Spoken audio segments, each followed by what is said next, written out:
तो दोस्तों, नए फाइटर जेटों की डील को लेकर एक बहुत बड़ी खबर निकल के सामने आई है और इस डील के ऊपर भारतीय वायुसेना ने अपना पक्ष रखा है। दरअसल हमारी वायुसेना के रिटायर एयर मार्शल जी हैं, जिनका नाम तो पब्लिक डोमेन में नहीं आया है, परंतु उन्होंने सरकार को ऐसी जानकारी दी कि अभी फिलहाल में भारतीय वायुसेना के पास 7 अलग अलग प्रकार के फाइटर जेट हैं और आप सभी जानते हो कि अलग अलग प्रकार के फाइटर जेटों को मेंटेन और रिपेयर करने के लिए इनके अलग अलग प्रकार के पार्ट की आवश्यकता पड़ती है और किसी भी फाइटर जेट के अंदर आप किसी अन्य फाइटर जेट का कलपुर्जा यूज नहीं कर सकते हो। इसके अलावा जिन 7 अलग अलग देशों से हम इन फाइटर जेटों को खरीदते हैं, उन देशों पर हमको ज्यादा निर्भर रहना पड़ेगा और यदि भारत सरकार ने इस MRFA डील में किसी अन्य प्रकार के फाइटर जेट जैसे कि अमेरिकी या फिर किसी और फाइटर जेट को चुन लिया, तो फिर भारतीय वायुसेना के पास 8 अलग अलग प्रकार के फाइटर जेट हो जाएंगे और इससे इनको मेंटेन कर पाना भारत के वैज्ञानिकों और भारत की जो वायुसेना है उसके लिए काफी कठिन हो जाएगा। इस डील से हम किसी अन्य देश, चाहे अमेरिका हो या फिर किसी अन्य देश, उस पर इन फाइटर जेटों के पार्ट्स के लिए डिपेंड हो जाएंगे।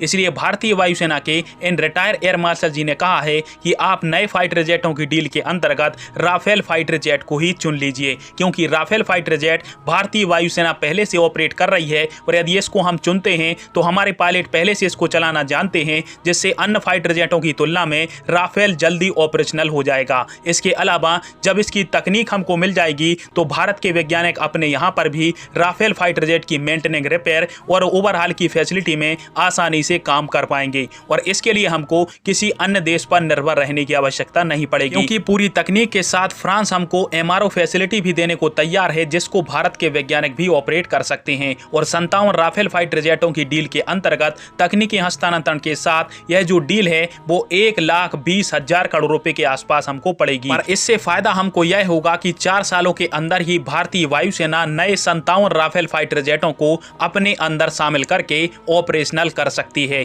और इसके अलावा इस प्रोजेक्ट में भारत के वैज्ञानिक कम से कम इन्वॉल्व रहेंगे, जिससे भारत के जो स्वदेशी फाइटर जेट प्रोग्राम है उनमें भारत के वैज्ञानिक स्वतंत्रता के साथ काम कर पाएंगे। खैर, आप सभी के इस टॉपिक पर क्या राय है और क्या भारत सरकार को भारतीय वायुसेना की सलाह मानकर राफेल फाइटर जेट की डील ही करनी चाहिए? कमेंट बॉक्स में फिर आवाज दीजिएगा। वीडियो देखने के लिए धन्यवाद। जय हिंद, वंदे मातरम।